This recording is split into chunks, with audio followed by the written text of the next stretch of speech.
Running on empty this season. Did the Eagles run their Ferrari into the ground? Kostos and the Athletics' Dan Weeder join us. BetMGM's Nick Kostos also on the show with his Thanksgiving servings and admits if he's picking the birds Black Friday. Finally, hey, if you're still hungry after stuffing your face on Thanksgiving Thursday, I'll tell you about a new sports bar in the South Loop that's all bear. It's all now on a Thanksgiving Eve edition of Chicago Sports Tonight. Fox 32 Chicago Sports. This is Chicago Sports Tonight. Hi, everyone. Welcome to a Thanksgiving Eve edition of Chicago Sports Tonight. Luke Canellis with you. No holiday vacations around here or at Hallis Hall with the Bears playing Black Friday against the Philadelphia Eagles in Philly. Let's bring in Cassie Carlson along with the Athletics. Dan Weeder. They've been with the Bears all day long. Hey, guys, good to see you. Did the Bears actually practice today, and what did you learn after practice?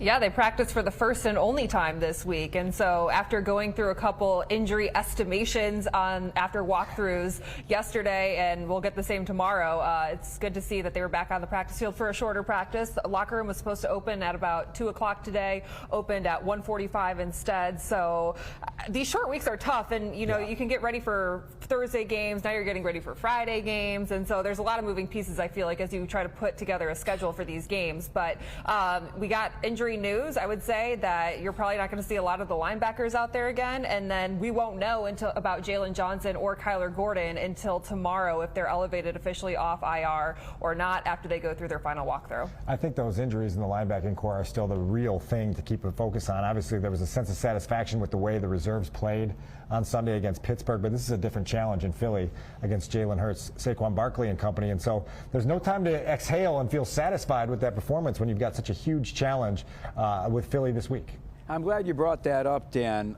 Let's talk about just the significance of this game, because no one predicted that the Bears going into this game would be tied with the Eagles for the NFC's number 2 seed.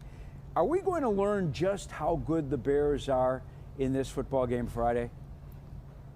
In this football game and probably the 5 that follow, the schedule gets to be a proving ground for the Bears down the stretch of the regular season, Lou, and I think it's a great test for this team to take at this stage of their growth. Obviously, we've seen how well they've played down the critical stages of close games. Now you're going to do it against a team that's proven, a team that just won the Super Bowl 9 months ago, and you've got to prove to the rest of the NFL world that your record reflects who you are as a football team. I think the Bears are eager to take this test.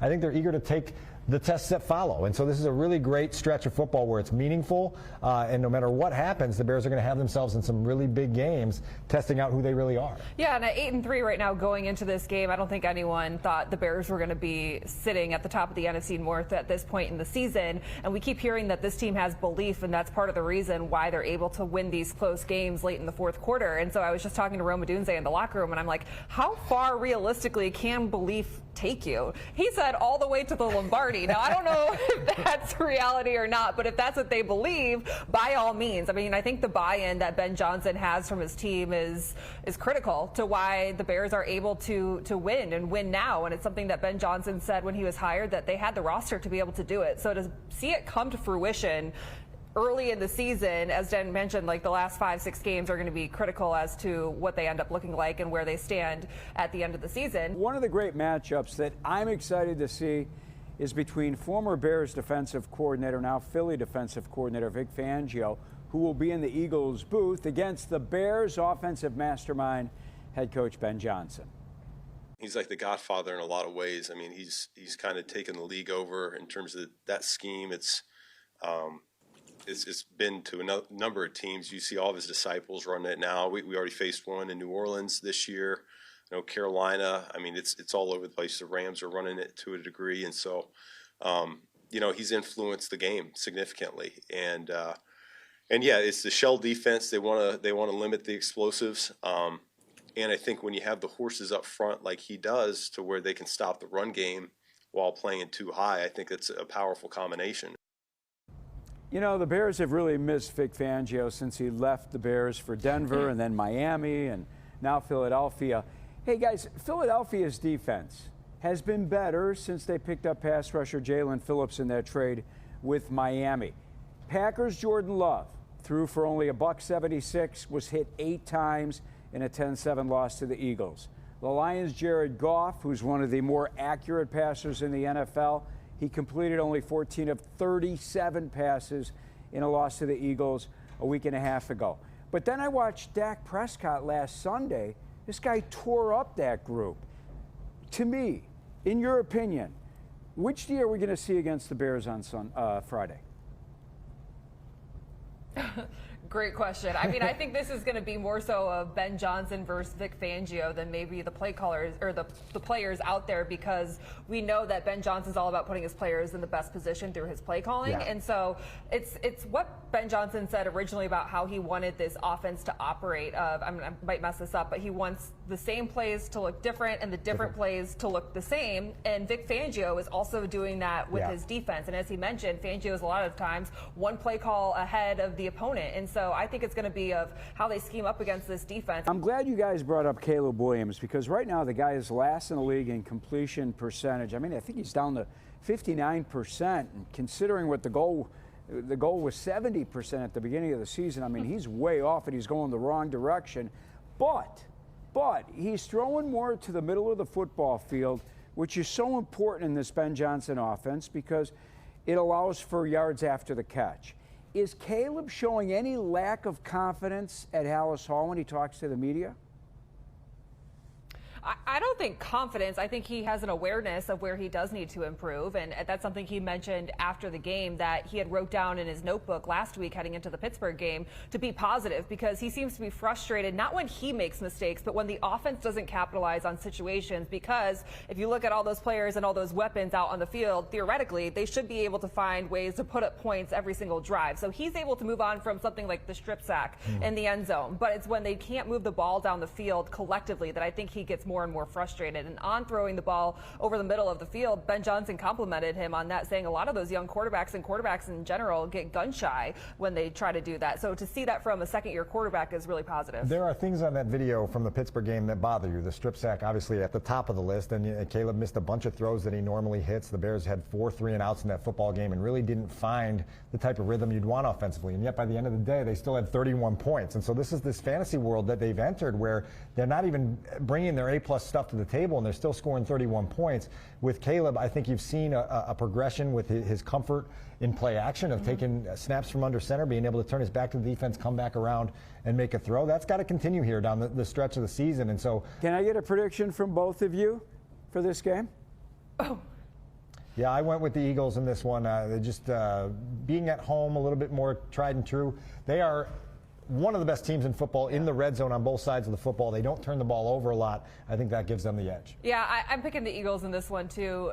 If you want a score prediction, I don't know. I went 26-20. 26-20? I would go like 32-24 probably, Eagles. I think it's going to be a tough test for the Bears and a really tough place to play. But I think it's a good test for the Bears, too. You want a litmus test of where they actually do stand against these high-caliber teams. All right, since I'm getting a prediction out of the Bears-Eagles, I can't let you go without giving me a prediction for the Packers and Lions. Cassie?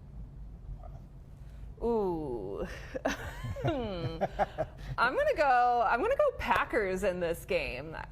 I don't know why. I just like I think I like the Packers. I'll take the Lions at home. Home favorite on Thanksgiving Day. They know what they're doing in that time slot. All right, where are we eating Thanksgiving turkey in Philadelphia? Cassie, I know you're in charge of setting up reservations. Yeah, couldn't find any turkey, but it seems to be a theme that no one's really a fan of turkey. So going to steak at the original Del Frisco's in downtown Philly. I heard it was a good one. Nice. Lou, I won't be flying out until Friday morning, so I get to go to my mother-in-law's for dinner. Oh, that's the best. Hey, Dan, happy Thanksgiving to you and your family. Cassie, safe travels. We'll talk to you Friday on Bears Game Day Live, all right? Thanks, Lou. Happy Thanksgiving. All right, happy Thanksgiving to both of you. Before we go to break, a reminder, we are your home for the Bears on Black Friday. Pre-game coverage begins at noon with Bears Game Day Live. Kickoff 2 o'clock right here on Fox 32. And stick around after the game. Full post-game coverage as well, again, on your home of the Bears. Coming up next, we're going to talk to our guy, Nick Kostos. He's going to give us his winners for Thanksgiving Day and the holiday weekend. Does he like the Bears in Philadelphia? We'll find out next here on Chicago Sports Tonight. I'm not suggesting that Saquon should be benched or Tank Bigsby should get 25 carries per game. I'm not saying that at all. Saquon is a million times better than Tank Bigsby at their best. But whether Saquon's hurt or he's worn down, he doesn't look right. And at the very least, coming up on Black Friday against the Bears and moving forward, the 8-3 Bears, by the way, the 8-3 Chicago Bears. How about this for everybody? The Chicago Bears and the Philadelphia Eagles have the same record right now. What a world. The man tells it like it is. Welcome back to Chicago Sports Tonight. I'm Lou Canellis, Nick Kostos, host of You Better You Bet, part of the MGM, BetMGM family. Always tells it like it is, joins us. And before we get into the Bears-Eagles, there he is. Nick, I love your honesty, man. And before we get into that Bears-Eagles game and Saquon Barkley, lots of big games to hit. So let's start with Thanksgiving. And this game is no turkey, man. Lions, Packers, who do you like and why? Oh, happy early Thanksgiving to you, Lou, your family, and all the great viewers out there in the great city of Chicago. And I know Bears fans will be watching this game with a keen eye. Two NFC North rivals here. I do like the Detroit Lions, Lou. The number currently under 3, Lions a 2.5-point home favorite. And to me, that's a buy point on Detroit. And if anyone disagrees with me, I'm more than capable of being wrong. Just give yourself the best chance of winning your bet if you're going to bet this game. If you like Green Bay, find a +3. If you like Detroit, lay -2.5. Who else are you riding with on Thanksgiving Day? But you know I love the Kansas City Chiefs. My pick to win the Super Bowl. Huge win for them last week against Indianapolis to move to 6-5. And I think they get to 7-5 with a win on the road in Dallas. That point spread is 3. The Chiefs are 3-point road favorite at the Cowboys. And Dallas has won 2 straight games. And everyone's crediting Jerry Jones now for fixing the defense. Guys, he broke it. He broke the defense that he's now trying to fix. He didn't have to trade Micah Parsons. This crediting of Jerry Jones is crazy to me. So you can give the Cowboys credit for coming back and beating the Eagles. A nice performance on Sunday. The Chiefs are not the Eagles. All right, let me jump to the college games. Big one here on Fox 32. The big game, Michigan, +10.5 against Ohio State. Nick, man, that's a lot of points. Is it? I think it may not be enough. I do like Ohio State in the game. 10 is the number I laid, and if you like Ohio State, try to lay a -10. I do think the 10.5 is all right. I think the mistake, Lou, that Ryan Day, Ohio State head coach, made last year in this game against Michigan last year was trying to get in the mud with Michigan and prove that they could out-physical Michigan and run the ball on Michigan. The game plan was so stupid last year that it enabled a Michigan team that was so outmanned and outgunned last year to stay in the game and ultimately steal it at the very end. My hope is, and I say hope because I'm betting on Ohio State, is that Ryan Day just lets the Ferraris out of the garage. Let Julian Sayin, your Heisman contender quarterback, wing the ball down the field to the 2 NFL receivers, most notably Jeremiah Smith. And if they do that, I don't think Michigan's going to be able to score enough to keep up. I'm hoping that Ryan Day has learned his lesson here. 4 straight losses to Michigan, where even after they win a national championship last year, part of the fan base is still pissed at him.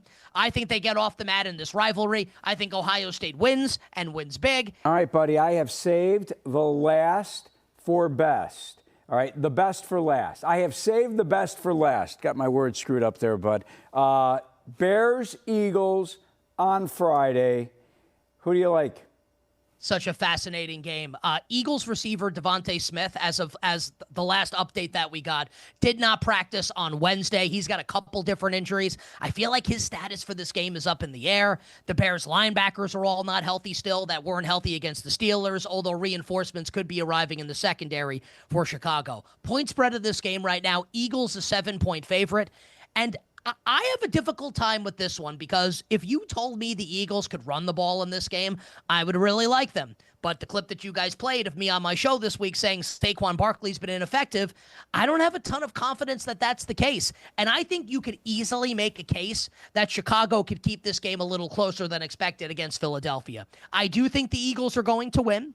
And if the point spread dropped to 6.5, I would have some interest in Philadelphia. But as of right now, not a strong betting opinion for me on the side of the game. But what I can say, Lou, with some confidence here, and we talked about this last week in the bet hit, I'm all about Bears rookie second-round wide receiver Luther Burden. He's an absolute stud. We're finally starting to see him get targeted more on the offense. You see it when the ball in his hand. He moves different than a lot of NFL players, and he's a rookie. I think he's going to be great. Yardage prompt this week, 34.5. Oh, I think he goes way over that. Give me some Luther Burden overs coming up on Black Friday, Bears and the Eagles. Do you take any Saquon Barkley as well? What's up with that guy? I think that the tread on the tires is there. Yeah. 400 plus. And look, you take that 10 times out of 10 because it came with the Super Bowl championship. Over 400 touches last year, offensive player of the year, over 2,000 rushing yards. And we know that Saquon's a Hall of Fame caliber player. So it's not just like he stinks all of a sudden. I think that he probably needs some rest and the workload was too much. And you couple that with an Eagles offensive line that isn't performing up to par. Lane Johnson, their stud right tackle, Hall of Fame right tackle, is out as well. I think it's hard to have confidence right now in this Eagles rushing attack, whether it's against the Bears, Lou, or any other competition in the National Football League. Let's hope it happens on Black Friday. Nick, hey, does the Kostos family serve turkey, ham, and lamb like my Greek family, or do you guys just stick to the turkey and ham? You know, my Greek family is now a little bit spread out all over the country, but we used to do the lamb on Thanksgiving when it was with my dad's family. Now in New York, it's mostly with my mom's family. So yeah, it's the turkey and the ham. My wife's Italian, and I think she's going to bring some chicken cutlets for me to enjoy because I'm not a huge turkey or a ham fan. So it'll be me with my chicken cutlets along with the stuffing and the rest of the sides on Thanksgiving. Not a big turkey guy or a ham guy. I'm not saying other people can't be, but doesn't really tickle my culinary fancy. I get it, man. People are backing off on the turkey these days. Hey, enjoy the holiday with the family. We'll talk to you next week, all right? Happy Thanksgiving, my friend, to you and yours, to all the viewers, and wishing everybody minimal sweats, winning bets, the absolute very best of luck. All right, Nick Kostos joining us, as he always does. Coming up next, a former Bear embraces Chicago and is now feeding the faithful fans before and after every Bears game near Soldier Field. That story comes your way next here on CST Daily.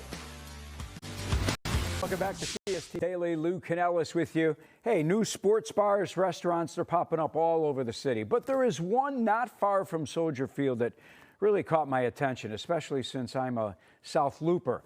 It's a former Green Bay Packers bar taken over by a former Chicago Bear.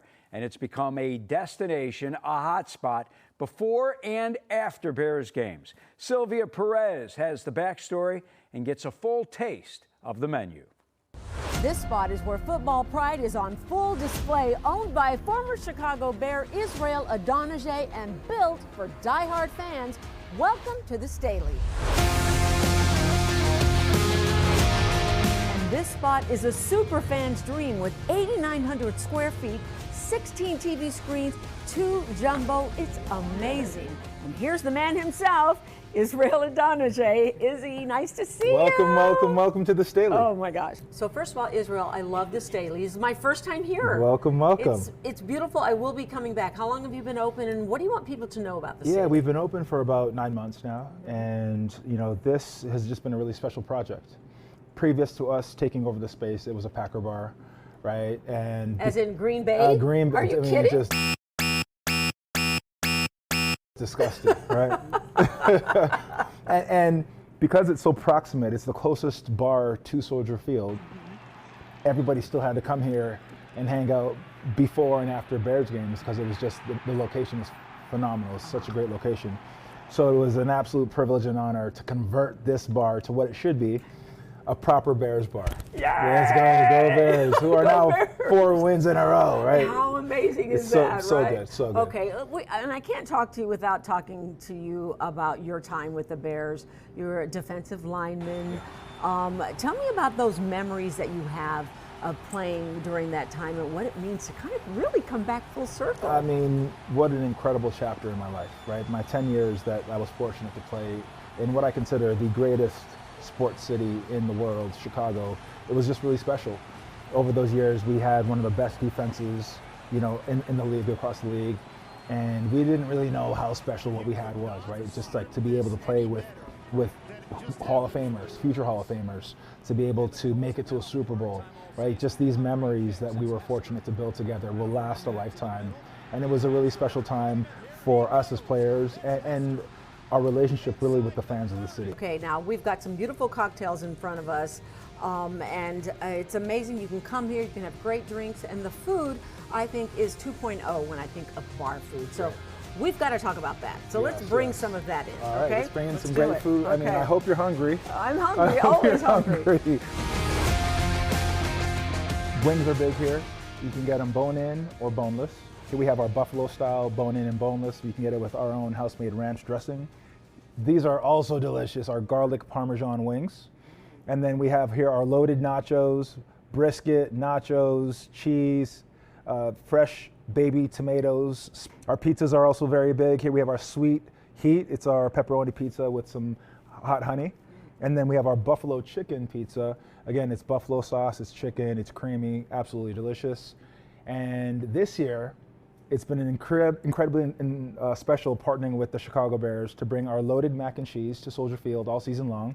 You can get it level 2 and 3 in the United Club, and our chicken sandwich also at Soldier Field. So you have your loaded mac and cheese Yes. and your chicken sandwich at Soldier Field. Yep.